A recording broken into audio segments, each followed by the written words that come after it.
Welcome to யூடிஎம்மின் அன்பான உறவுகள் அனைவருக்கும் வணக்கம். நான் உங்கள் ரேணு. என்னங்க எல்லோரும் எப்படி இருக்கீங்க? நல்லா இருக்கீங்களா? நேற்றைய நாள் தகவல்கள் எல்லாம் உங்களுக்கு பயனுள்ளதாக இருந்திருக்கும். தொடர்ந்து இன்றைக்கான தகவல்கள் பார்க்கலாமா? அதுக்கு முன்னாடி நம்ம வீடியோக்கு லைக் கமெண்ட் பண்ண அனைத்து உறவுகளுக்கும் மிகப்பெரிய நன்றிங்க. அதே மாதிரி நம்ம சேனலுக்கு நீங்கள் கொடுத்துட்டு வர ஒத்துழைப்புக்கும் ஆதரவுக்கும் மிகப்பெரிய நன்றி. தொடர்ந்து நம்ம சேனலை சப்போர்ட் பண்ணுங்கள். மறக்காமல் நம்ம சேனலை சப்ஸ்கிரைப் பண்ணிக்கோங்க. அப்படியே நம்ம வீடியோவுக்கு ஒரு லைக் பட்டன் தட்டிடுங்க. உங்களோட லைக்ஸ் தாங்க என்னோட எனர்ஜி. ஸோ வீடியோ பார்க்குற உறவுகள் மறக்காமல் வீடியோவுக்கு ஒரு லைக் பட்டன் தட்டிடுங்க. நம்ம டெய்லியும் நியூஸ் பேப்பர் கட்டிங் டெலகிராம் சேனலில் போடுவோம். ஸோ மறக்காமல் டெலகிராம் சேனலையும் ஜாயின் பண்ணிக்கோங்க. அப்போ தான் நம்ம கொடுக்குற தகவல்கள்லாம் உங்களுக்கு பயனுள்ளதாக இருக்கும். தொடர்ந்து இன்றைக்கான தகவல்கள் பார்க்கலாம். இன்றைக்கி பார்த்தீங்க அப்படின்னா 16, 17, 18 3 தேதிக்கான நடப்பு நிகழ்வுகள் பார்க்க போகிறோம். ஸோ முதல் தேதி, முதல் நாள், முதல் கொஸ்டின் என்னன்னு பார்க்கலாம்.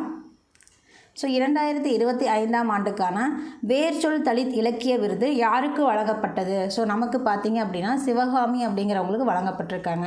இவங்க பெரம்பலூரை சேர்ந்தவங்க, முன்னாள் IAS ஆஃபீஸர். ஸோ இவங்களுக்கு தான் வந்து வேர்ச்சொல் தலித் இலக்கிய விருது கொடுக்கப்பட்டிருக்கு. இது யார் கொடுத்துருக்காங்க அப்படின்னா நம்ம டைரக்டர் ரஞ்சித் அவர்களுடைய நீலம் கலாச்சார மையம் மூலயமா இது அவங்களுக்கு கொடுக்கப்பட்டிருக்கு. ஸோ இவங்க பிரபல எழுத்தாளர், முன்னாள் IAS அதிகாரி, ஸோ சமூக ஆர்வலர். அவங்களோட எழுத்துக்காக, அவங்களோட கற்பனைகளுக்காக, படைப்புகளுக்காக நீலம் கலாச்சார மையத்தின் மூலியமாக கொடுக்கப்பட்டிருக்கு இந்த வேர்ச்சொல் தலித் இலக்கிய விருது. ஸோ சென்னையில் இருக்கிற நீலம் கலாச்சார மையம் மூலயமா இவங்களுக்கு கொடுக்கப்பட்டிருக்கு. ஸோ இது பார்த்திங்க அப்படின்னா இலக்கியத்திலையும் மற்றும் சமூக பங்களிப்புகளை இவங்க இலக்கியத்தை ஆற்ற பணிகளுக்காகவும் சமூக பங்களிப்புகளுக்காகவும் இவங்களை அங்கீகரித்து இந்த விருது கொடுக்கப்பட்டிருக்கு. இந்த விருதோட ரொக்க பரிசுன்னு பார்க்கும்போது 1 லட்சம் ரூபாய். ஸோ நக்கீரன், கோபால், சுகிதா சாரங்கராஜெல்லாம் பார்த்திங்கன்னா கலைஞர் எழுதுகோள் விருதுக்காக இப்போ ரீசெண்டாக வந்து அவார்டு வாங்கியிருப்பாங்க. இதோட பரிசு தொகை பார்க்கும்போது நமக்கு 10 லட்சமாக இருக்கும். ஸோ யசோதா அவர்கள் பார்த்திங்க அப்படின்னா ஔவையார் விருது ரீசெண்டாக வாங்கியிருப்பாங்க. நெக்ஸ்ட்டு கலைஞர் எழுதுகோள் விருது யாருக்கு கொடுப்பாங்க அப்படின்னா இதழியலாளர், பத்திரிகையாளருக்கு. முழு நேரம் பத்திரிகையில் இருக்கணும். அவங்களோட எழுத்துக்கள் மூலிமா சமூகத்துக்கு மாற்றத்தை ஏற்படுத்தியிருக்கணும். ஸோ அந்த மாதிரி இருக்கிறவங்களை தேர்ந்தெடுத்து தான் கலைஞர் எழுதுகோள் விருது கொடுப்போம். ஸோ கடந்த ஒரு சில ஆண்டுகளாக கொடுக்கப்பட்டு வருது. இப்போ இவங்க 2023ஆவது ஆண்டுக்காக தான் நக்கீரன் கோபால் அவர்களும் சுகிதா சாரங்கராஜ் அவர்களும் வாங்கியிருக்காங்க. நம்ம பார்த்துருப்போம். ஸோ அதை நம்ம வந்து ஞாபகப்படுத்திக்கலாம். நெக்ஸ்ட்டு ஐக்கிமி அப்படிங்கிறது அதுக்கான பயிற்சி எங்கு நடைபெற்றது? ஸோ நம்ம ஐக்கியமே ரீசெண்டாக பார்த்துருப்போம். இந்தியாவுக்கும் ஆப்பிரிக்க நாடுகளுக்கும் முதல் முறையாக நடக்கக்கூடிய கூட்டு கடற்படை பயிற்சின்னு பார்த்துருப்போம். ஸோ அது எங்கே நடைபெற்றது அப்படிங்கிறதுக்காக இதை எடுக்கிறோம், நம்ம இதை பார்க்குறோம். ஸோ தான்சானியாவில் நடைபெற்றது. ஸோ தான்சானியாவில் நமக்கு முதல் டைமாக ஐக்கிமி அப்படின்னா என்ன? நமக்கு ஆப்பிரிக்க இந்திய கீ மேரிடைம் என்கேஜ்மெண்ட் கூட்டு இராணுவ பயிற்சி முதல் டைமாக நடக்குது. யாருக்கும், நமக்கும், இந்தியாவுக்கும் ஆப்பிரிக்காவுக்கும் நடக்குது. ஸோ அதுக்காக தான் அது எங்கே நடக்குது அப்படிங்கிறதுக்காக இப்போ பார்க்குறோம். ஸோ தான்சானியாவில் நடக்குது. டார் எஸ் சலாம் அப்படிங்கிற இடத்துல நடக்குது. அந்த கடற்கரையில் நமக்கு வந்து இந்த பயிற்சி அளிக்கப்படுது. இந்தியாவும் ஆப்பிரிக்க நாடுகளும். ஸோ தான்சானியா இடத்துல யார் யார் பங்கேற்க போகிறாங்க அப்படின்னா Comoros, Djibouti, Eritrea, Kenya, Madagascar, Mauritius, Mozambique, chisels மற்றும் தென்னாப்பிரிக்க நாடுகள். ஸோ இவங்கெல்லாம் சேர்ந்து தான் பார்த்தீங்க அப்படின்னா இந்த கூட்டு இராணுவ பயிற்சி நடக்கும். இதோடைய நோக்கம் அப்படின்னு பார்க்கும்போது இந்திய கடற்படைக்கும் ஆப்பிரிக்க கடற்படைக்கும் இடையிலான கடல்சார் ஒத்துழைப்பை வலுப்படுத்துறதும் கடல்சார் பாதுகாப்பை வலுப்படுத்துறதும். ஸோ பாதுகாப்பு அப்படின்னு வரும்போது அங்கே போதைப் பொருள் கடல் வழியாக கடத்துறது, ஏதாவது தீவிரவாதிகள் வந்து நமக்கு கடல் வழியாக உள்ளே வந்துடுது, அந்த கடல் கொள்ளையர்கள் இவங்களையெல்லாம் வந்து இது பண்ணுறதுக்காக அவங்களையெல்லாம் தடுத்து பாதுகாக்கிறதுக்காக தான் இந்த ஒத்துழைப்பு. ஸோ இதுக்காக தான் இந்த கடற்கூட்டு பயிற்சி நடக்குது.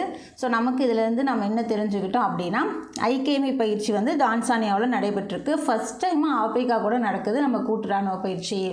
இது வந்து இப்போ ஏப்ரல் 18 வரைக்கும் நடக்கும். ஏப்ரல் 13 18 வரைக்கும் நடக்கும். Next question. ஸோ 2025ஆம் ஆண்டுக்கான சிறந்த திருநங்கை விருதை பெற்றவர் யார்?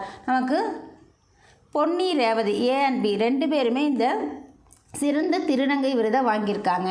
ஸோ 2025 இவங்க வாங்கியிருக்காங்க. சந்தியா தேவி அவர்கள் பார்த்திங்கன்னா 2024ஆம் ஆண்டுக்கான சிறந்த திருநங்கை விருதை வாங்கியிருப்பாங்க.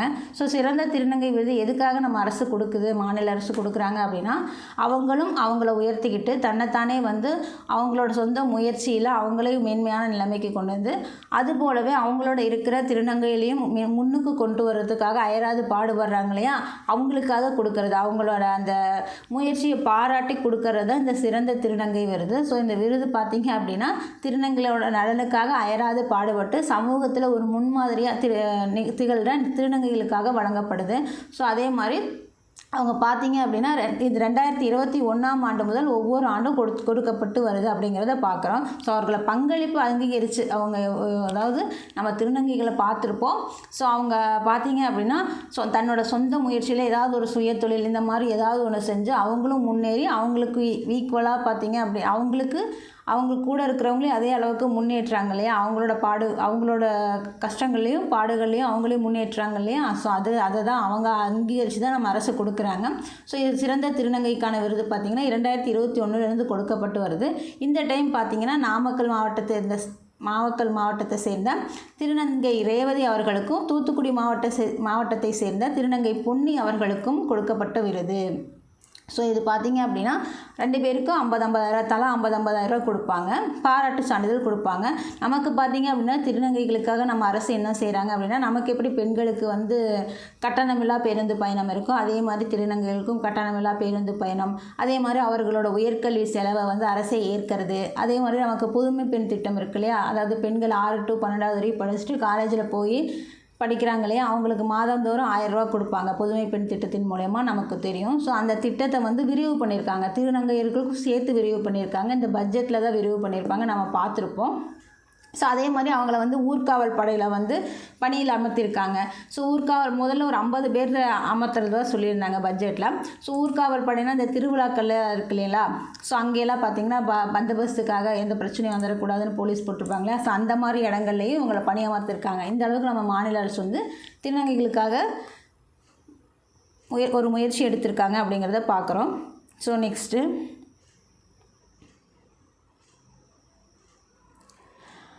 மாநில உரிமைகளை பாதுகாப்பதற்காக நியமிக்கப்பட்ட குழுவின் தலைவர் யார்? ஸோ நமக்கு மாநில உரிமைகளை பாதுகாக்கிறதுக்காக நியமிக்கப்பட்ட குழுவின் தலைவர் பார்த்திங்கன்னா குரியன் ஜோசப்.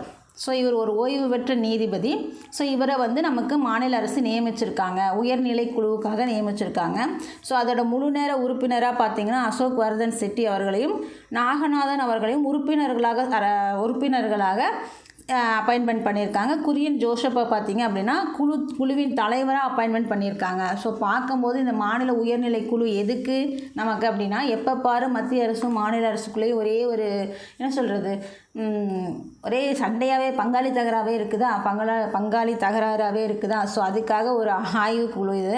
ஸோ எதுக்கு அப்படின்னா, மத்திய மாநில அரசுகளுக்கு இடையேயான உறவுகளை மேம்படுத்துறதுக்காக இது போன்ற ஆய்வுகள் அவசியம்னு சொல்லி நமக்கு முதல்வர் அவர்கள் சொல்லியிருக்காங்க சட்டப்பேரவையில். ஸோ தமிழ்நாடு சட்டப்பேரவையில் 110வது விதியின் கீழே தான் இந்த அறிவிப்பு நம்ம முதல்வர் வந்து வெளியிட்டிருக்காரு.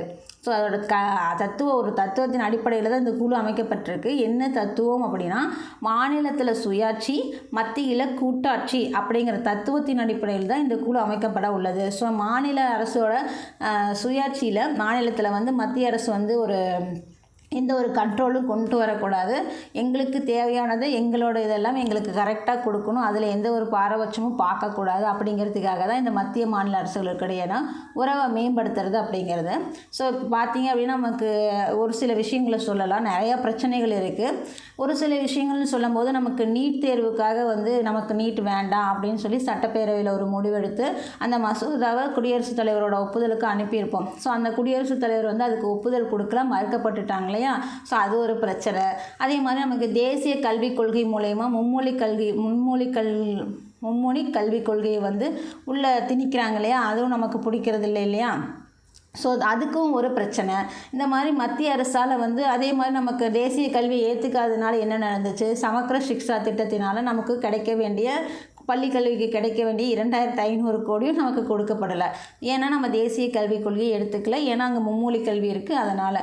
ஸோ அதுவும் கொடுக்கப்படலையா. ஸோ இந்த மாதிரி ஏதாவது இப்போ கூட ஒரு 10 மசோதாவுக்கு வந்து நம்ம உச்சநீதிமன்றத்தில் கேஸ் போட்டு தான் அந்த மசோதாவை பாஸ் பண்ணி சட்டமே ஆக்கணும். எப்படி அந்த பல்கலைக்கழகங்களோட அது சம்மந்தமான பிரச்சனைகளுக்கு நம்ம வந்து ஆளுநர் வந்து எந்த ஒரு இதுவுமே கொடுக்காம ரொம்ப இழுத்தடிச்சிட்டாருன்னு நம்ம கேஸ் போட்டு தான் அதுக்கு வந்து நம்ம இதே பண்ணோம். ஸோ இந்த மாதிரி ஏகப்பட்ட பிரச்சனை இருக்குல்லையே அதுக்கெல்லாம் பார்த்தீங்க அப்படின்னா ஒரு உயர்நிலை குழு, அந்த உயர்நிலை குழு தான் இந்த குரியன் ஜோசப் அவர்கள் பார்த்தீங்க அப்படின்னா இந்த ஜனவரி மாதத்துக்குள்ளே ஒரு அறிக்கையை தாக்கல் செய்யணும்.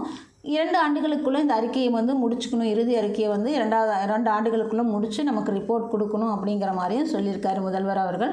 ஸோ அதுக்காக தான் நாம் இப்போ பார்க்குறோம். நமக்கு மத்திய முக்கியமான கரு என்ன அப்படின்னா, மாநிலத்தில் சுயாட்சி, மத்தியில் கூட்டாட்சி. அவங்கவுங்க இடத்துல அவங்கவுங்க இருந்து அந்தந்த வேலையை பார்க்கணும். நமக்குன்னு எந்த இடைஞ்சலும் கொடுத்துடக்கூடாது அப்படிங்கிறதுக்காக. ஏன்னா இப்போது நீட் தேர்வு அப்படிங்கிறது நமக்கு வேண்டாம், அதை கொண்டு வந்து உள்ளே திணிச்சது. அதே மாதிரி மும்மொழி கொள்கை அப்படிங்கிறது நம்ம மாநில அரசு வேண்டாங்கிறாங்க, அதை கொண்டு வந்து உள்ளே திணிக்கிறது. இந்த மாதிரி விஷயங்களையெல்லாம் பார்க்கும்போது அவங்க வந்து ஒரே சண்டை சச்சரவாக இருக்குது. ஸோ இதுக்காக தான் பார்த்திங்கன்னா அனைத்து நிலைகளிலையும் ஆராய்ஞ்சு மறுமதிப்பீடு செய்கிறதுக்காகவும் அதற்குரிய நடவடிக்கைகளை அரசுக்கு பரிந்துரை செய்கிறதுக்காகவும் தான் இந்த உயர்நிலை குழு அமைச்சிருக்கிறதா நம்ம முதல்வர் அவர்கள் சொல்லியிருக்காரு. ஸோ அதோட தலைவராக நியமிக்கப்பட்டவர் தான் உச்சநீதிமன்ற முன்னாள் நீதிபதி குரியன் ஜோசப் அவர்கள். So next question. அது மட்டும் இல்லை, இது இப்போ தான் நடக்குதுன்னெல்லாம் சொல்லிட முடியாதுங்க. நமக்கு வந்து இந்திரா காந்தி பீரியட்லேருந்தே இந்த உயர்நிலைக்குழு அமைக்கப்பட்டிருக்கு. அப்போ பார்த்தீங்க 1969 பார்த்தீங்கன்னா நீதிபதி ராஜமன்னார் ஆணையத்தின் மூலயமா இந்த மாதிரி ஒரு உயர்நிலைக்குழு அமைக்கப்பட்டிருந்தது. 1984 நீதிபதி சர்க்காரியா அப்படிங்கிற அவரோட ஆணையத்தின் மூலயமா இந்திரா காந்தி பீரியடில் ஒரு பிரச்சனைக்கு உயர்நிலைக்குழு அமைக்கப்பட்டிருந்தது. அதே மாதிரி 2002 நீதிபதி வெங்கடசாலையா அவர் வந்து வாஜ்பாய் இருந்தப்போ அப்போது உயர்நிலைக்குழு அமைக்கப்பட்டிருந்தது.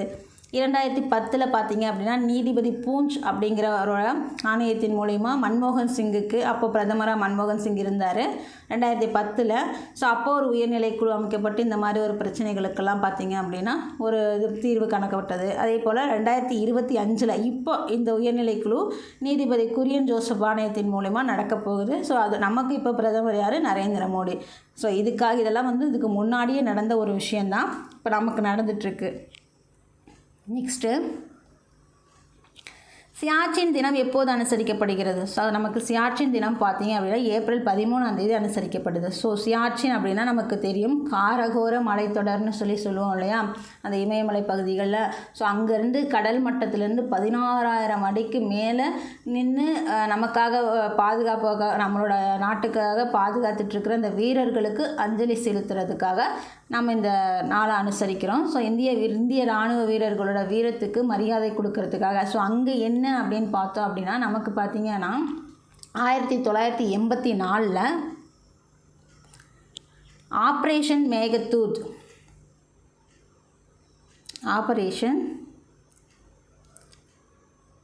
மேகதூத்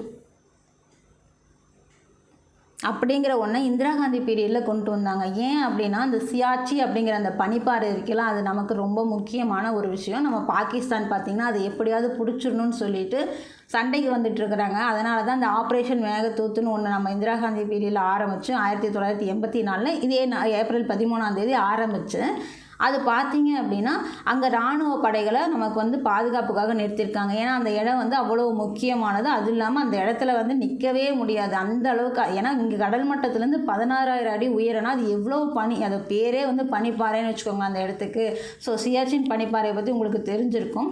ஸோ அந்த அளவுக்கு பனியில் வேலை செய்கிறதுக்காக, பனியை வந்து அங்கே வேலை செஞ்சு நம்மளை பாதுகாத்துட்ருக்கிறவங்களுக்காக ஒரு மரியாதை செலுத்துறது தான். ஸோ ஆப்ரேஷன் மேகதூத் பார்த்திங்கன்னா 1984 ஆரம்பிக்கப்பட்டது நம்ம பாதுகாப்புக்காக, இந்தியாவோட பாதுகாப்புக்காக. அதன் வழியாக பாகிஸ்தானும் சரி சீனாவும் சரி உள்ளே வந்துடக்கூடாது, நமக்கு ஆபத்தாயிடக்கூடாது அந்த எல்லையில் அப்படிங்கிறதுக்காக தான் அங்கே அந்த அளவு முக்கியம் வாய்ந்த இடம் அப்படிங்கிறது பார்க்கப்படுது. ஸோ இதை நம்ம எதுக்காக பார்க்குறோம் அப்படின்னா அங்கே வேலை செய்கிறாங்க இல்லையா இராணுவ வீரர்கள், நம்ம பாதுகாப்புக்காக, அதுக்காக பார்க்குறோம். உலகிலேயே மிக உயரமான போர்க்களம்னு சொல்லுவோம் சியாச்சியோட பனிப்பாறையை. ஸோ அங்கே வந்து நம்ம பணியாற்ற இந்திய இராணுவ வீரர்களோட துணிச்சலுக்காகவும் தியாகத்துக்காகவும் அந்த நினைவு கூறுறனால தான் இந்த சியாச்சி தினம் அப்படிங்கிறது பார்க்கப்படுது. ஸோ அங்கே வந்து நம்ம அப்போ போட்டது தான் 1984 ஆப்ரேஷன் மேகதூத் அப்படின்னு ஒன்று கொண்டு வந்து அப்போ நம்மளோட பாதுகாப்புக்கு போட்டது தான் இன்னமும் தொடங்கிட்டு இருக்கிற ஒரு விஷயம். ஸோ அவங்களுக்கு நன்றி செலுத்துகிற விதம் தான் இந்த சியாச்சி தினம். அதில் ஆப்ரேஷன் மேகதூத் அப்படிங்கிறதையும் நம்ம தெரிஞ்சுக்கிட்டோம். ஸோ இப்பகுதியை பாதுகாக்கிற இராணுவ வீரருக்கு ஒரு மரியாதை செலுத்திடலாம். நெக்ஸ்ட்டு,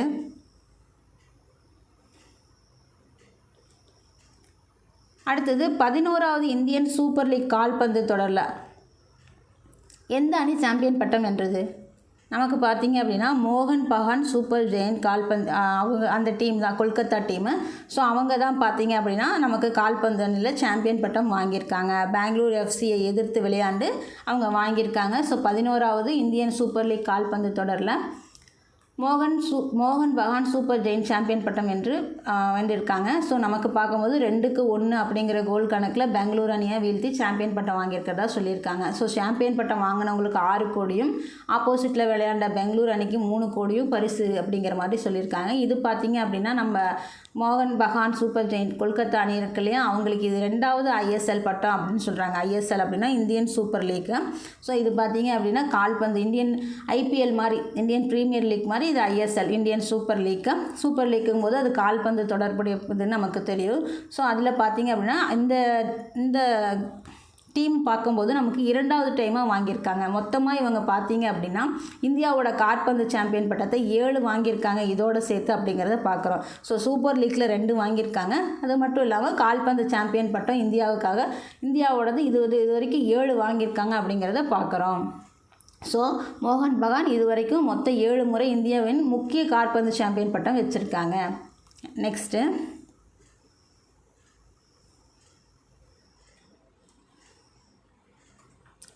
அமெரிக்காவின் எந்த மாநிலம் அம்பேத்கர் தினத்தை கொண்டாடுகிறது? ஸோ அம்பேத்கர் தினம் நம்ம ஏப்ரல் 14 பார்த்துருப்போம். ஸோ அவங்க நமக்கு பார்த்திங்கன்னா சமத்துவ தினமாக நம்ம மாநில அரசு கொண்டாடப்படுதுன்னு சொல்லியிருப்போம். ஸோ பெரியாரோட பிறந்தநாளை சமூக நீதி நாளாகவும் அண்ணல் அம்பேத்கரோட பிறந்தநாளை சமூக தினமாகவும் நம்ம மாநில அரசு அறிவிச்சிருக்காங்க அப்படிங்கிறது நமக்கு தெரியும். ஸோ அம்பேத்கரோட அந்த ஏப்ரல் 14 அம்பேத்கர் தினம் அப்படின்னு சொல்லி அமெரிக்காவோட எந்த மாநிலம் கொண்டாடுறாங்க அப்படின்னா நியூயார்க் தான். ஸோ அவங்க அறிவிச்சிருக்காங்க அம்பேத்கரோட பிறந்த நாளில் நம்ம இனிமேல் அம்பேத்கர் தினமாக கொண்டாடணும் அப்படின்னு அறிவிச்சிருக்காங்க. ஸோ இந்திய அரசியலமைப்பு சட்டத்தை வடிவமைச்சரும் சமத்துவமின்மைக்கு எதிராக போராடியவரும் டாக்டர் பீம்ராவ் ராம்ஜி அம்பேத்கரோட பிறந்த நாளை நியூயார்க்கில் பார்த்திங்க அப்படின்னா ஐக்கிய நாடுகள் சபையின் தலைமையகத்தில் கொண்டாடப்பட்டது. ஸோ அங்கே பார்த்திங்க அப்படின்னா இப்படி ஒரு அறிவிப்பை கொடுத்துருக்காங்க. அம்பேத்கர் தினம் ஏப்ரல் 14 அம்பேத்கர் தினம்னு கொண்டாடணும் அப்படின்னு. ஸோ அவரை பற்றி நம்ம சொல்ல வேண்டியதே இல்லை. அவர் உலகம் பூரா கொண்டாட வேண்டிய ஒரு ஆள் தான். ஸோ நெக்ஸ்ட்டு நீலகிரி வரையாடுகளின் கணக்கெடுப்பை நடத்த உள்ள மாநிலங்கள் எவை? ஸோ நீலகிரி வரையாடு இவர் யார்? நமக்கு நீலகிரி வரையாடு நமக்கு தெரியும் நல்லா. நம்ம மாநிலத்தோட விலங்கு தான் இந்த நீலகிரி தாகர்னு சொல்லுவோம். நீலகிரி தாகர் அப்படின்னு சொல்லுவோம்.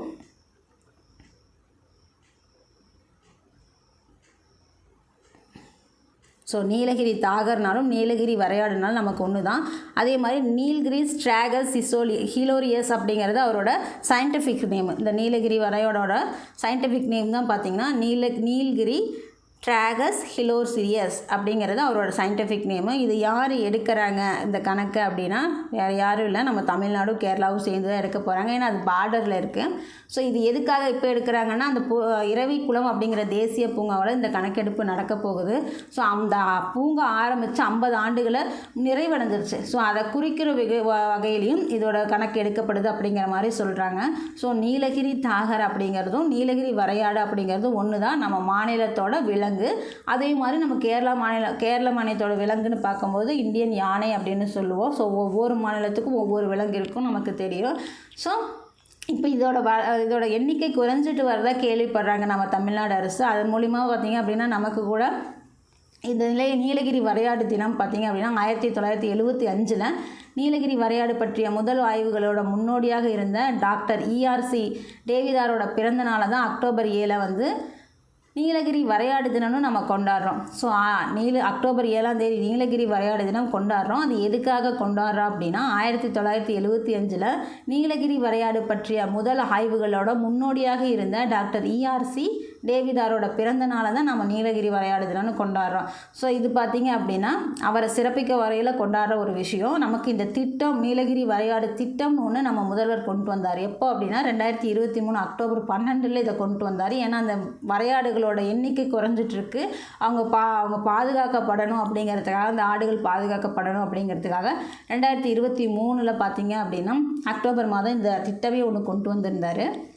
ஸோ அதன் மூலிமா பார்க்கும்போது நமக்கு இப்போ இந்த நீலகிரி வரையாடு கணக்கெடுப்பு எடுக்கப்படுது. அதே மாதிரி இந்த எரவிக்குளம் தேசிய பூங்கா, தமிழ்நாடு கேரளா பார்டரில் இருக்க எரவிக்குளம் தேசிய பூங்காவோட 50 ஆண்டுகள் நிறைவு குறிக்கிற மூலியமாகவும் நீலகிரி தகாரோட கணக்கெடுப்பு எடுக்கப்படுது அப்படின்னு சொல்லியிருக்காங்க. ஸோ ஏப்ரல் 24 ஏப்ரல் 27 வரைக்கும் ஒரு 4 நாட்கள் நடக்கப்படும் அப்படிங்கிற மாதிரி சொல்லியிருக்காங்க. ஸோ இதிலேருந்து நாம் தெரிஞ்சுக்கிட்டது தமிழ்நாடும் கேரளாவும் சேர்ந்து தான் வந்து இந்த எடுக்க போகிறாங்க நீலகிரி வரையாடு. ஸோ இதில் ரொம்ப முக்கியம் நீலகிரி ட்ராகஸ் இலோரியஸ் அப்படிங்கிறது தான். ஸோ அது வந்து இதோட சயின்டிஃபிக் நேம் அப்படிங்கிறது. நீலகிரி தாகர், நீலகிரி வரையாடு, நீலகிரி ட்ராகஸ் இலோரியஸ் இது எல்லாமே ஒரே விஷயந்தான். நெக்ஸ்ட் கொஸ்டின், தேசிய திருநங்கைகள் தினம் எப்போது அனுசரிக்கப்படுகிறது? நமக்கு தேசிய திருநங்கைகள் தினம் பார்க்கும்போது ஏப்ரல் 15 அனுசரிக்கிறோம். ஸோ ஏப்ரல் 15 எதுக்காக அனுசரிக்கிறோம் இவங்களுக்காக அப்படின்னா 2014 ஒரு விஷயம் நடந்தது. ஏப்ரல் 15 2014 ஒரு விஷயம் நடந்தது. இந்திய உச்சநீதிமன்றத்தால் வழங்கப்பட்ட ஒரு முக்கியமான தீர்ப்பு தான் இவங்களோட தேசிய திருநங்கைகள் தினமாக பார்க்கப்படுது. திருநங்கைகளை 3ஆம் பாலினம் அப்படின்னு அறிவிச்சிட்டாங்க உச்சநீதிமன்றம். ஸோ அந்த நாள் தான் பார்த்திங்கன்னா 2014 ஏப்ரல் 15. ஸோ அதுக்காக அந்த நாளை தான் நம்ம தேசிய திருநங்கைகள் தினமாக கொண்டாடுறோம். திருநங்கைகளை 3ஆம் பாலினம் அப்படின்னு சொல்லி உச்சநீதிமன்றமே தீர்ப்பு சொன்னதுனால. ஸோ இந்த அரசியல் அமைப்பு அந்த தீர்ப்பின் மூலமா இவங்களுக்கு அடிப்படை உரிமைகள், அவர்களுக்கு சமமாக எல்லாமே மக்களுக்கு எப்படி இருக்கணுமோ, நார்மல் பீப்புள்ஸ்க்கு எப்படி இருக்கணுமோ அதே மாதிரி எல்லா அடிப்படை உரிமைகள் அவங்களுக்கும் சமம் அப்படிங்கிறத அந்த தீர்ப்பின் மூலமாக சொல்லிட்டாங்க. எப்போது 2014 ஏப்ரல் 15. ஸோ அதுக்காக தான் அவங்க இதை கொண்டாடுறாங்க. ஸோ சமூக ரீதியாகவும் பொருளாதார ரீதியாகவும் பின்தங்கிய வகுப்பினராக கருதப்படுற இவங்க பார்த்திங்க அப்படின்னா கல்வி நிறுவனங்களையும் வேலைகளையும் சேர்கிறதுக்கு இவங்களுக்கு இடஒதுக்கீடு வழங்கப்படும் அப்படிங்கிறதையும் அந்த தீர்ப்பின் மூலமா சொல்லியிருந்தாங்க. எப்படி நமக்கு நார்மலாக இருக்கிறவங்களுக்கு ஒரு இடஒதுக்கீடு இருக்குது, ஒரு கல்வி நிறுவனங்களை சேர்றதாகட்டும் ஒரு வேலையில் சேர்றதாகட்டும் எப்படி இடஒதுக்கீடு இருக்கோ அதே மாதிரி இவங்களுக்கும் இருக்குது அப்படிங்கிறது தீர்ப்பின் மூலமா உச்சநீதிமன்றத்தோட தீர்ப்பின் மூலமா கொண்டு வரப்பட்டது. அது மட்டும் இல்லை, நாட்டிலேயே பார்த்திங்க அப்படின்னா தமிழ்நாடு திருநங்கைகள் நலவாரியம் அப்படிங்கிறது நாம் தான் முதல் டைம் 2008 கொண்டு வந்திருப்போம் கலைஞர் அவர்களோட பீரியடில். ஸோ இதுதான் திருநங்கைகள் தினம் கொண்டாடுறதுக்கான காரணம். அவங்க 3ஆம் பாலினம் என்று உச்சநீதிமன்றத்தால் தீர்ப்பு கிடைச்சது இல்லையா, அதுக்காக பார்க்குறோம். ஸோ நெக்ஸ்ட்டு, ஐசிசி மார்ச் மாத சிறந்த கிரிக்கெட் வீரர் விருது யாருக்கு வழங்கப்பட்டுள்ளது? ஸோ ஐசிசி மாதம் கொடுப்பாங்க இல்லையா, அந்த விருது பார்த்திங்க அப்படின்னா மார்ச் மாதத்தில் பெற்றவர் ஆண்கள் பிரிவில் ஸ்ரேயாஸ் ஐயர் அவர்கள் வந்து வாங்கியிருக்காரு. ஸோ ஸ்ரேயாஸ் ஐயர் பார்த்திங்கன்னா மார்ச் மாதத்தில் 3 மேட்ச் விளையாண்டுருப்பார். 3 மேட்ச்சில் பார்த்திங்க அப்படின்னா 243 ரன் எடுத்திருப்பார். ஸோ சிறப்பாக விளையாண்டதுக்காக அவருக்கு பார்த்திங்கன்னா ஐசிசி மாதத்தோட சிறந்த ஆண்கள் வீரர் விருது கொடுக்கப்பட்டிருக்கு. இவர் பார்த்திங்கன்னா 2022 பிப்ரவரி மாதத்தில் இதே மாதிரி விருது ஐசிசியோட மந்த்லி விருது வாங்கியிருப்பார். இது செகண்ட் விருது அவருக்கு. ஸோ சாம்பியன் டிராஃபி 2025 சாம்பியன் டிராஃபிலையும் இந்தியாவோட வெற்றியில் இவருக்கு முக்கிய பங்கு இருக்குது அப்படிங்கிறது நமக்கு தெரியும். ஸோ இன்றைக்கி நாம் பார்த்தது மார்ச் மாதத்தோட சிறந்த வீரர் ஸ்ரேயாஸ் ஐயர் அவர்கள். நெக்ஸ்ட்டு, உச்சநீதிமன்றத்தின் 52வது தலைமை நீதிபதி யார்? நமக்கு இப்போ கரண்ட்டில் இருக்கிறது சஞ்சீவ் கண்ணா அப்படிங்கிறது தெரியும். ஸோ அப்போ பார்த்திங்கன்னா அவர் 51வது.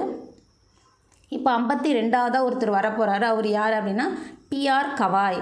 ஸோ பிஆர் கவாயோட ஃபுல் நேம் அப்படின்னு பார்க்கும்போது பூஷன் ராமகிருஷ்ண கவாய். இதுதான் அவரோட பேர், முழு பேர் பிஆர் கவாய்னு சொல்லுவோம்.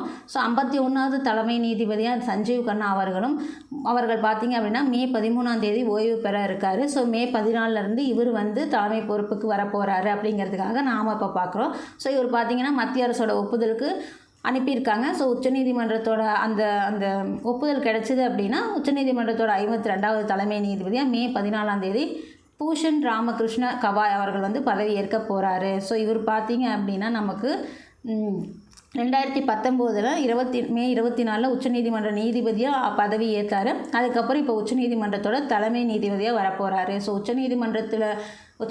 உச்சநீதிமன்றத்தோட தலைமை நீதிபதியாக வரணுன்னாலே 5 ஆண்டுகள் பார்த்திங்க அப்படின்னா அவங்க உயர்நீதிமன்றத்தில்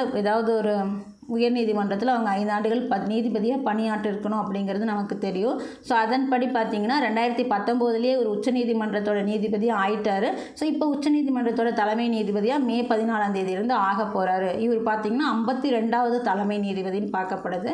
ஸோ நமக்கு உச்சநீதிமன்றத்தில் நீதிபதிகளோட அமர்வை பற்றி சொல்கிற சட்டப்பிரிவு பார்த்திங்க அப்படின்னா 124 உட்பிரிவு 2.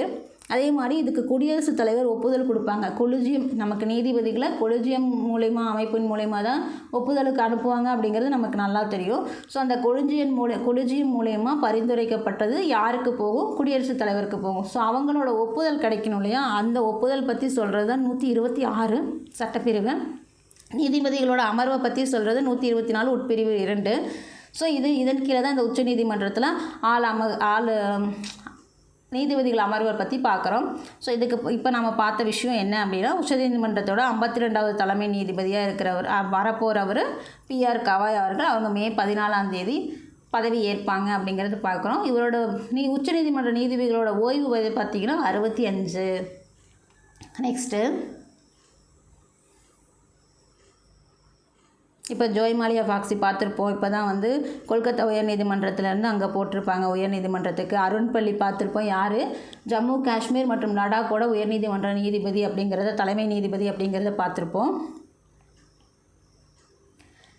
இந்தியாவின் 23வது சட்ட ஆணையத்தின் தலைவராக நியமிக்கப்பட்டவர் யார்? ஸோ அவர் பார்த்தீங்க அப்படின்னா தினேஷ் மகேஸ்வரி அப்படிங்கிறது அவங்க குடும்ப பேராக இருக்கலாங்க. ஸோ தினேஷ் மகேஸ்வரி அப்படிங்கிறது தலைவராக நியமிக்கப்பட்டிருக்காங்க. ஸோ 23வது சட்டத்தலைவர் அப்படிங்கும்போது இவர், 22வது சட்டத்தலைவர் அப்படிங்கும்போது ரித்துராஜ் அவஸ்தி. இது ஒரு 3 ஆண்டுகாலம் தான் இந்த ஆணையம் இருக்கும். ஸோ 3 ஆண்டுகளுக்கு அப்புறம் மாற்றிக்கிட்டே இருப்பாங்க. ஸோ 23வது அப்படின்னு பார்க்கும்போது தினேஷ் மகேஸ்வரி, அதுவே 22வதுன்னு பார்க்கும்போது ரித்துராஜ் அவஸ்தி. ஸோ இதில் உறுப்பினர்கள் இருப்பாங்க இல்லையா, அந்த முழு நேர உறுப்பினர்களாக இந்த ஆணையத்துக்கு TP வர்மா அவர்களையும் ஹிதேஷ் ஜெயின் அவர்களையும் முழு நேர உறுப்பினர்களாக நியமிக்கப்பட்டிருக்காங்க. நம்ம பிரதமரோட ஒப்புதல் கீழே தான் இது நடந்திருக்கு. ஸோ இந்த ஆணையத்துக்கு தலைவரையும் உறுப்பினர்களையும் நியமித்தது யார் அப்படின்னா நம்ம பிரதமர் தான். ஸோ 23வது சட்ட ஆணையம் வந்து 2024 செப்டம்பரில் கொண்டு வரப்பட்டது. ஸோ நாட்டில் இது எதுக்காக அப்படின்னு பார்த்தோம் அப்படின்னா, பொதுவாக நாட்டில் பொது சிவில் சட்டம் தெரியும், UCC யூனிஃபார்ம் சிவில் கோடு நமக்கு உத்தரகாண்டில் இது பண்ணிட்டாங்க, சட்டமாயிடுச்சு. ஸோ மற்றபடி அப்படின்னு பார்க்கும்போது எதுவும் கிடையாது. ஸோ அதை பற்றின அதுக்காக ஒரு ஆணையம் தான் இது. ஸோ நாட்டில் பொது சிவில் சட்டத்தை அறிமுகப்படுத்துவதற்கான சாத்தியக்கூறுகள் குறித்து ஆராய்வது தான் இந்த ஆணையத்தோட முக்கிய பணியாக இருக்கும். 23வது சட்ட ஆணையத்தோட முக்கிய பணியாக இதுதான் பார்க்கப்படுது. ஸோ இந்திய சட்ட ஆணையம் அப்படிங்கிறது இந்திய அரசாங்கத்தின் உத்தரவு பேரில் நிறுவப்பட்ட ஒரு நிர்வாக அமைப்பு. இது எதுக்காக அப்படின்னா, சட்ட சீர்திருத்தங்கள் குறித்து அரசாங்கத்திற்கு ஆராய்ச்சி செய்து ஆலோசனை வழங்குறது தான் இதோட வேலை அப்படின்னு பார்க்கப்படுது. இது 1834 இது தொடங்கப்பட்டுருச்சு. ஸோ இதோட தலைமையகம் பார்த்திங்க அப்படின்னா டெல்லியில் இருக்குது. உறுப்பினர்னு பார்க்கும்போது தலைவர் ஒருத்தர், 2 நிரந்தர உறுப்பினர்கள் ஒருத்தர், 2 அலுவல் ரீதியான உறுப்பினர்கள் ஒருத்தர், பகுதி நேர உறுப்பினர்கள் 2 பேர் அப்படிங்கிற மாதிரி மொத்தமாக தலைவர் ஒரு ஆள், உறுப்பினர்கள் 2 பேர், முழு நேர உறுப்பினர்கள் 2 பேர், பகுதி நேர உறுப்பினர்கள் 2 பேர், அலுவல் ரீதியாக உதவி செய்கிறதுக்கு ஒரு 2 பேர் அப்படிங்கிற மாதிரி இந்த குழுவில் இருக்கிறாங்க. ஸோ இது பார்த்திங்க அப்படின்னா 1834 இந்த ஆணையம் தொடங்கப்பட்டுருச்சு. ஸோ 23வது சட்ட ஆணையம் தான் பார்த்திங்கன்னா நமக்கு கடந்த 2024 செப்டம்பரில் அமைக்கப்பட்டது. ஸோ இதோட விவரம் இவ்வளவு தாங்க. ஸோ நமக்கு பார்த்திங்க அப்படின்னா இந்த உயர்நீதிமன்றத்தோட நீதிபதியாக தினேஷ் மகேஸ்வரி இருந்திருக்காங்க. ஸோ அவங்கள பற்றி சில விஷயம் அப்படின்னு பார்க்கும்போது 2004 பதவி ஏற்றிருக்காங்க. 2004 தினேஷ் மகேஸ்வரி அவர்கள் பதவி ஏற்றிருக்காங்க. 2019 உச்சநீதிமன்ற நீதிபதியாக பதவி ஏற்று 2023 ஓய்வும் பெற்றிருக்காங்க. அவங்கள தான் பார்த்தீங்க அப்படின்னா நமக்கு இப்போது தலைவராக நியமிக்கப்பட்டிருக்கு. ஸோ இது 23வது சட்ட ஆணையத்தின் தலைவர் பார்த்திங்கன்னா தினேஷ் மகேஸ்வரி அவர்கள். உறுப்பினர்கள் TP வர்மாவும் ஹிதேஷ் ஜெயினும் பார்த்திங்கன்னா முழு நேர உறுப்பினர்களாக இருக்காங்க. நெக்ஸ்ட் கொஸ்டின், திருநங்கைகளுக்கான அரண் பிரத்யேக தங்கும் இல்லங்கள் எங்கு அமைக்கப்பட உள்ளது? ஸோ நமக்கு திருநங்கைகளுக்கான அரண் பிரத்யேக தங்கும் இல்லங்கள் பார்த்திங்க அப்படின்னா சென்னை, மதுரை 2 இடங்களையும் அமைக்க போகிறாங்க.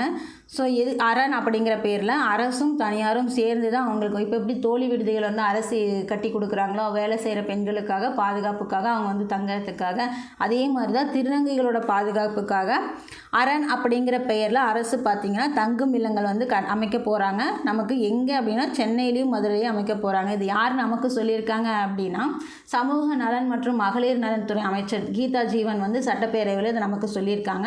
இதுக்கு பார்த்திங்கன்னா ஒரு 65 லட்சத்தில் தங்கும் இல்லங்கள் அமைக்கப்படணும்னு சொல்லியிருக்காங்க. ஸோ இது மட்டும் அவங்க சொல்ல உரிமை முற்றம் அப்படிங்கிற பெயரில் விழிப்புணர்வு திட்டம் ஒன்று செயல்படுத்தப்படும்னு சொல்லியிருக்காங்க. உரிமை முற்றம். ஸோ இது எதுக்காக இந்த விழிப்புணர்வு திட்டம் அப்படின்னா இளம் பருவத்தினரிடையே ஏற்படும் போதை பழக்கத்தை தடுக்கிறதுக்காகவும் அதிலிருந்து மீட்டெடுக்கிறதுக்காகவும் பள்ளி கல்வித்துறையுடன் இணைஞ்சு இந்த உரிமை முற்றம் அப்படிங்கிற பெயரில் விழிப்புணர்வு திட்டம். ஏன் அப்படின்னா நம்ம கேள்விப்படுற வரைக்கும் பள்ளி கல்விகளில் பார்த்தீங்க, பள்ளி கல்வியாக கல்லூரி கல்விகளாகட்டும், அங்கே போதை பழக்கம் அதிகமாக இருக்கிற மாதிரி நம்ம கேள்விப்படுறோம். செய்தித்தாள்களை படிக்கும்போதும் சரி, செய்திகளில் டிவியில் பார்க்கும்போதும் சரி, அங்கே பார்த்தீங்க அப்படின்னா இப்போ கரண்ட்டில் பார்த்தீங்கன்னா சென்னை ஆகட்டும், கோயம்புத்தூர் ஆகட்டும், எங்கேயா இருந்தாலும் இந்த போதை பழக்கம் அப்படிங்கிறது அதிக அளவில் பயன்படுத்தப்படுறதா நம்ம கேள்விப்படுறோம். ஸோ இதிலிருந்து மாணவர்களை மீட்டெடுக்கிறதுக்காக இளம் பருவத்தினரிடையே ஏற்படக்கூடிய இந்த போதை பழக்கத்தை தடுக்கிறதுக்காகவும் அதிலிருந்து மீட்டெடுக்கிறதுக்காகவும் பள்ளி கல்வித்துறையோடு இணைஞ்சு தான் இந்த உரிமை முற்றம் அப்படிங்கிற பெயரில் விழிப்புணர்வு திட்டம் செயல்படுத்தப்படணும்னு நமக்கு வந்து கீதா ஜீவன் அவர்கள் சொல்லியிருக்காங்க. ஸோ நெக்ஸ்ட் கொஸ்டின், தமிழகத்தில் உயர்கல்வி சேர்க்கை சதவீதம் எவ்வளவு? ஸோ நமக்கு 51.3% இப்போ இருக்குதுன்னு சொல்லி நம்ம முதல்வர் வந்து சொல்லியிருக்காரு. எங்கே அப்படின்னா முதல் டைமாக நமக்கு முதல்வர் கீழே துணைவேந்தர்கள் கூட்டம் நடந்தது. இதுக்கு முன்னாடி ஆளுநருக்கு கீழே துணைவேந்தர்கள் கூட்டம் நடக்கும். அந்த 10 மசோதா வந்து பாஸ் ஆனதுக்கப்புறம் நம்ம முதல்வர் தான் வந்து பல்கலைக்கழகங்களோட வேந்தர் அப்படிங்கிறத நம்ம உச்சநீதிமன்றம் சொல்லிட்டாங்க அப்படிங்கிறது நமக்கு தெரியும். ஸோ அதன் மூலயமா நமக்கு கூட்டம் ஒன்று நடந்துச்சு, துணைவேந்தர்கள் கூட்டம். ஸோ அதில் முதல் டைமாக முதல்வர் சொன்ன விஷயம், அதுக்காக நாம் இதை பார்க்குறோம். அதில் அவர் சொன்ன ரிப்போர்ட்டில் நமக்கு தேவையானதை மட்டும் நம்ம எடுத்திருக்கோம். ஸோ உயர்கல்வியிலேயே நம்முடைய மொத்த சேர்க்கை விதம் பார்க்கும்போது 51.3% இருக்குது. ஸ்கூல்லேருந்து காலேஜுக்கு போகிறாங்களே அவங்க அந்த குழந்தைங்களோட விஷயம் பார்த்திங்க அப்படின்னா சேர்க்கை விகிதம் பார்த்திங்க அப்படின்னா 51.3% அதிகரிச்சிருக்கு அப்படின்னு சொல்லியிருக்காங்க. இது நேஷ்னல், அதாவது தேசிய சராசரியை விட 2 மடங்கு அதிகம் அப்படிங்கிறது நம்ம முதல்வர் அவரும் சொல்லியிருக்காங்க. நேஷ்னல் லெவலில் பார்க்கும்போது இது 2 மடங்கு அதிகம். நம்ம தமிழ்நாட்டில் உயர்கல்வியில் சேர்றவங்களோட எண்ணிக்கை நேஷ்னல் லெவலில் பார்க்கும்போது 2 மடங்கு அதிகம் அப்படிங்கிறத சொல்லியிருக்காரு. ஸோ நமக்கு தேசிய கல்விக் கொள்கைக்காக ஒரு இலக்கு வச்சுருந்தாங்க. 2030ஆம் ஆண்டுக்குள்ளே 50% வந்து உயர்கல்வியில் மாணவர்கள் சேரணும் அப்படிங்கிறது அந்த தேசிய கல்விக் கொள்கையோட இலக்கு. எப்படின்னா 2030க்குள்ளே 50% பார்த்திங்கன்னா உயர்கல்வியில் சேரணும் அப்படிங்கிறது அந்த தேசிய கல்வியோட இலக்கு. அதனால தான் அதை நம்ம ஏற்றுக்க சொல்லிட்டு இருந்தாங்க. ஸோ இப்போ நம்ம அதை ஏற்றுக்காமையே நமக்கு பார்த்திங்க அப்படின்னா 51.3% இருக்குன்னு நம்ம முதல்வர் அவர்கள் சொல்லியிருக்காங்க. ஸோ சிறந்த கல்விகளுக்கான தர நிறுவனங்கள் NIRFன்னு சொல்லுவோம். சிறந்த கல்வி நிறுவனங்களுக்காக கொடுக்கப்படுற அந்த தரச் சான்றிதழ் பார்த்திங்கன்னா NIRFன்னு சொல்லுவோம். ஸோ அந்த தரவரிசையில் இந்தியா முழுக்க முதல்ல 100 இடங்களில் 22 பல்கலைக்கழகங்கள் நம்ம தமிழ்நாட்டிலேயும் வந்துருச்சு. மொத்தம் 100 NIRF ரேங்கிங்கில் 100 இருந்தது அப்படின்னா 22 பார்த்திங்க அப்படின்னா முதல் 22 நம்ம இதுக்குள்ளே வந்துருச்சு அப்படிங்கிற மாதிரி சொல்கிறாங்க. ஸோ தமிழகம் இதில் பார்க்கும்போது முன்னிலையில் இருக்குது அப்படிங்கிறத நம்ம முதல்வர் அவர்கள் சொல்லியிருக்காரு. ஸோ இது எதனால் இந்த சேர்க்கை அதிகரிச்சிருக்கு அப்படின்னா புதுமை பெண் திட்டத்தின் மூலயமாகவும் தமிழ் புதல்வன் திட்டத்தின் மூலியமாகவும் வந்து இதெல்லாம் இன்க்ரீஸ் ஆகிருக்கு அப்படிங்கிறத சொல்லியிருக்காரு.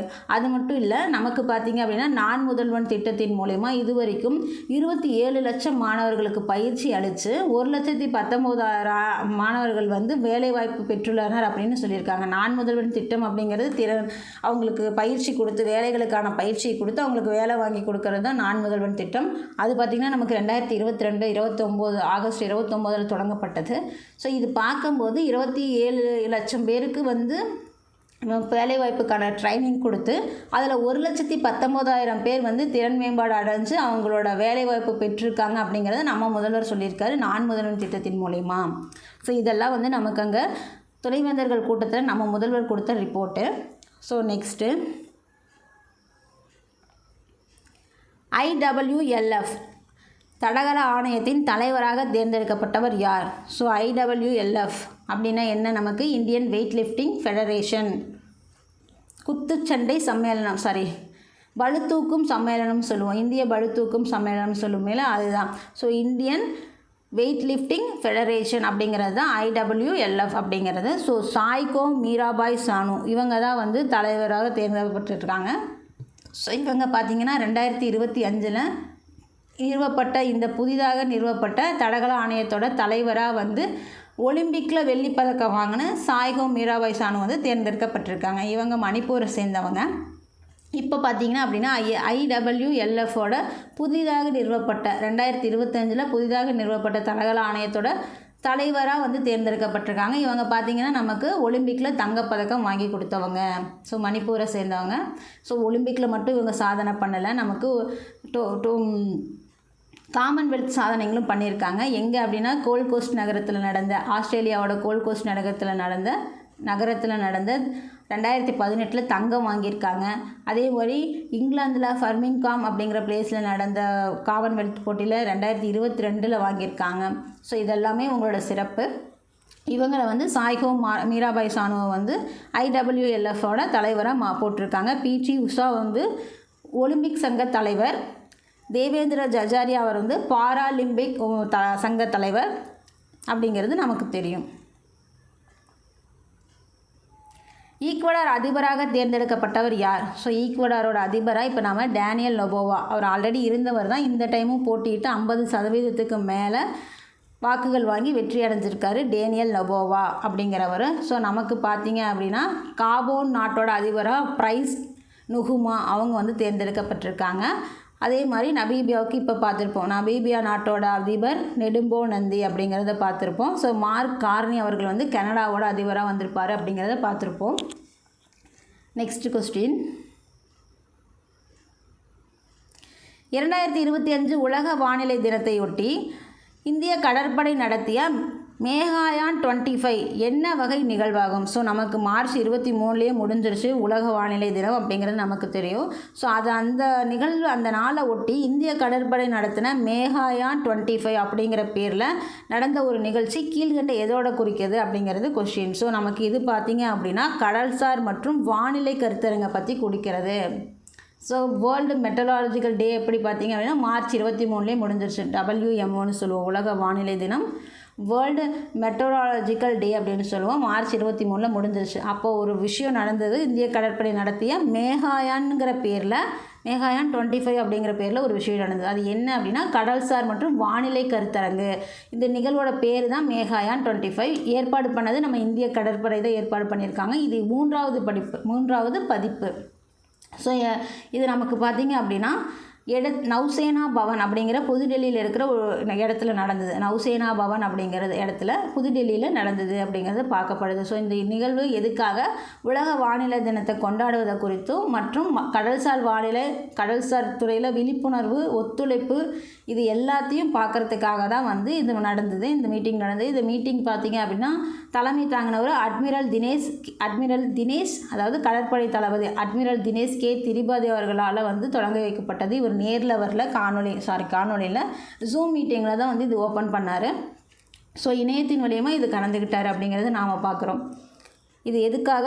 கடல்சார் மற்றும் வானிலை கருத்தரங்கு. இதோட பேர் மேகாயான் 25 அப்படிங்கிறது. நெக்ஸ்ட்டு, இந்தியாவில் முழுமையான டிஜிட்டல் கல்வி அறிவை பெற்ற முதல் மாநிலம் எது? நமக்கு கேரளா தாங்க. இந்த முழுமையான டிஜிட்டல் கல்வினா நமக்கு ஸ்மார்ட் ஃபோன் யூஸ் பண்ணுறது எப்படின்னு சொல்லி கொடுத்துருப்பாங்க.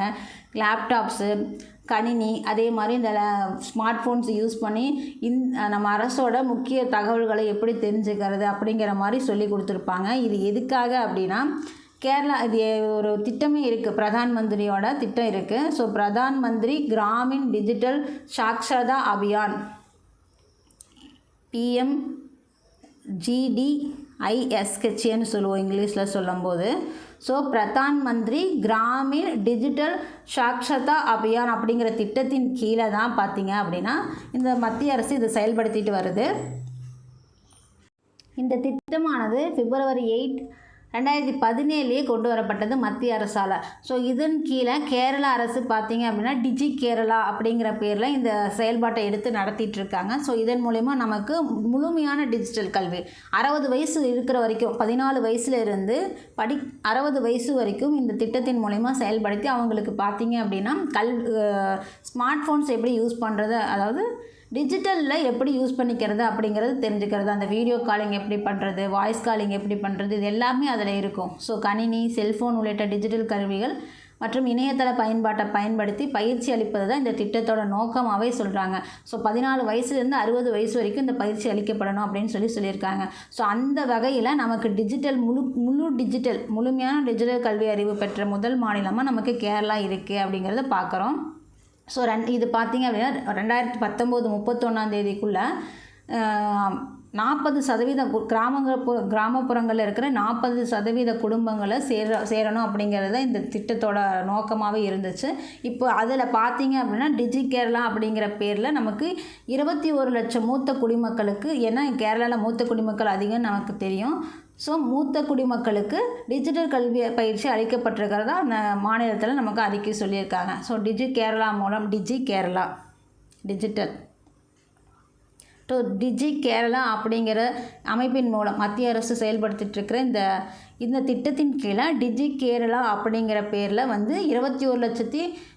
21 லட்சம் மூத்த குடிமக்களுக்கு இந்த கல்வி அறிவு பயிற்சி அளிக்கப்பட்டிருக்கிறதா நமக்கு கேரளா அரசு சொல்லியிருக்காங்க. இந்த கேரளாவிலே பார்த்திங்கன்னா புலம்பாரா கிராம பஞ்சாயத்தில் தான் இது ஃபஸ்ட்டு தொடங்கப்பட்டது. இப்போ மாநிலம் முழுதும் அவங்க அதை முழுமை அடைஞ்சிட்டாங்க அப்படிங்கிறதுக்காக இந்த ரிப்போர்ட்டை பார்க்குறோம். ஸோ முழுமையான டிஜிட்டல் கல்வி அறிவை பெற்ற முதல் மாநிலம் நமக்கு கேரளா. ஸோ எந்த பிரதான் மந்திரியோட கிராமின் டிஜிட்டல் சாக்ஷரா அபியான் திட்டத்தின் மூலயமா இது நடந்திருக்கு அப்படிங்கிறத நாம் பார்க்குறோம். நெக்ஸ்ட்டு, பனாரஸ் ஹெய்னாய்க்கு சமீபத்தில் வழங்கப்பட்ட புவியியல் குறியீடு குறித்து கீழ்கண்டவற்றில் எது சரியானது?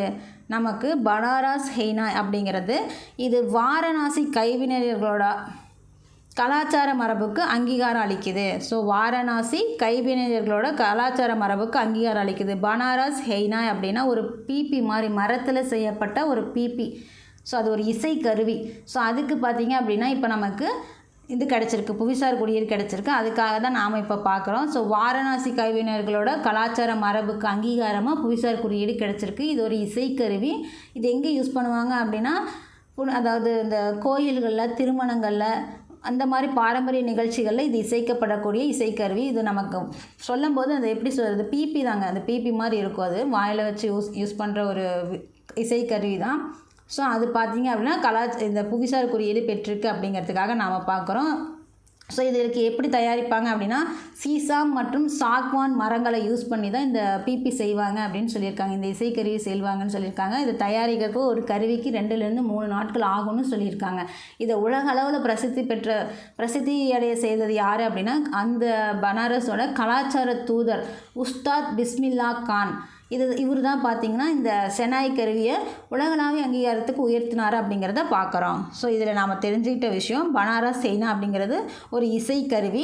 அதுக்கு பார்த்திங்கன்னா புவிசார் குறியீடு கிடச்சிருக்கு. அது எங்கே உருவாக்கப்படுது அப்படின்னா, தொடங்கப்பட்டது அப்படின்னா வாரணாசி கைவினைஞர்களோட கலாச்சார மரபுக்கு அங்கீகாரம் கிடச்சிருக்கு. இதை உலகறிய செய்தவர் உஸ்தாத் பிஸ்மில்லா கான் அப்படிங்கிறவர். நெக்ஸ்ட்டு,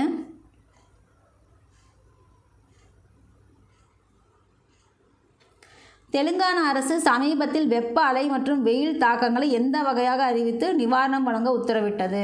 ஸோ நமக்கு பார்த்திங்க அப்படின்னா, மாநிலத்தின் குறிப்பிட்ட பேரிடர் அப்படிங்கிற மாதிரி ஒரு அறிவிப்பை கொடுத்துருக்காங்க. ஸோ தெலுங்கானா அரசு சமீபத்தில் வெப்ப அலை மற்றும் வெயில் தாக்கங்களை மாநிலத்தின் குறிப்பிட்ட பேரிடர் அப்படின்னு அறிவித்து நிவாரணம் வழங்க உத்தரவிட்டிருக்கு.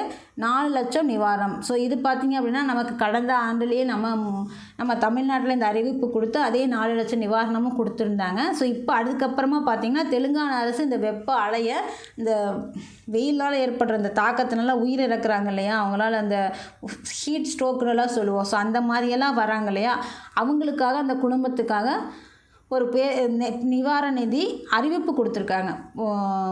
என்ன சொல்கிறது, சட்டப்படி அறிவிப்பே பண்ணியிருக்காங்க. அதன் மூலயமா அந்த இறக்குறவங்க குடும்பத்துக்கு 4 லட்சம் நிவாரண நிதி கொடுக்கணும் அப்படிங்கிறது ஒரு விஷயமாகவே அவங்க சொல்லிட்டாங்க. இதுக்கு முன்னாடி பார்த்திங்கன்னா ஆபத்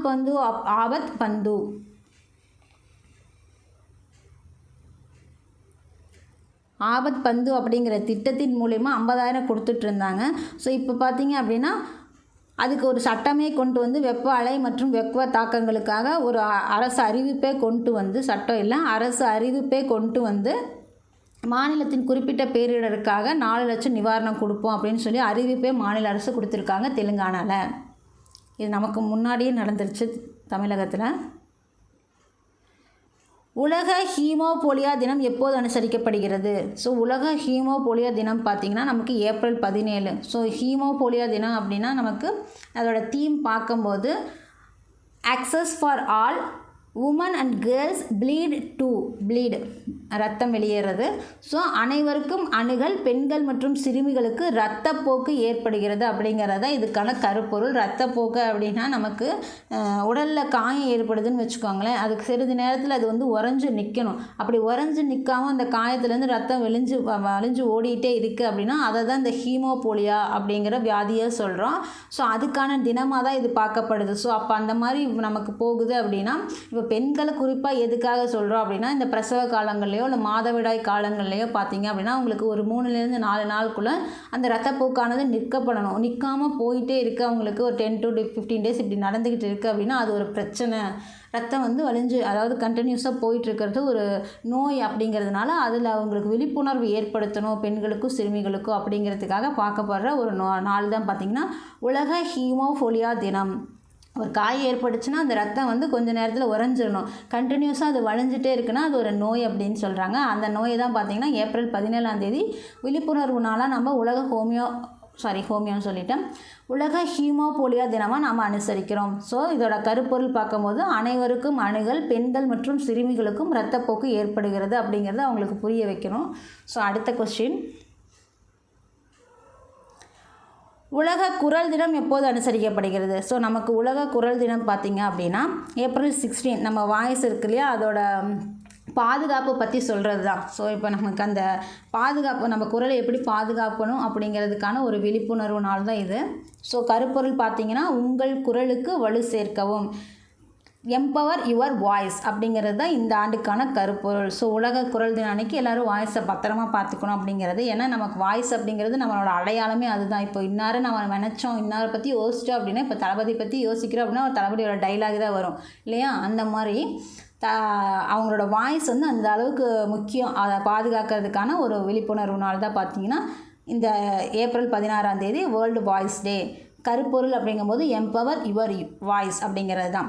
ஸோ இன்றைக்கான தகவல்களோடு நிறைவுக்கு வந்துட்டோம். இந்த தகவல்கள்லாம் உங்களுக்கு பயனுள்ளதாக இருந்திருக்கும். தொடர்ந்து நாளைக்கான தகவல்களோடு உங்களை சந்திக்கிறேன். அதுவரை உங்களிடமிருந்து விடைபெறுவது உங்கள் ரேணு. நன்றி. வீடியோ பிடிச்சிருந்தால் லைக் பண்ணுங்கள், ஷேர் பண்ணுங்கள், கமெண்ட் பண்ணுங்கள். நல்ல தகவல்களை நாளும் சிந்திப்போம், நாளை சந்திப்போம்.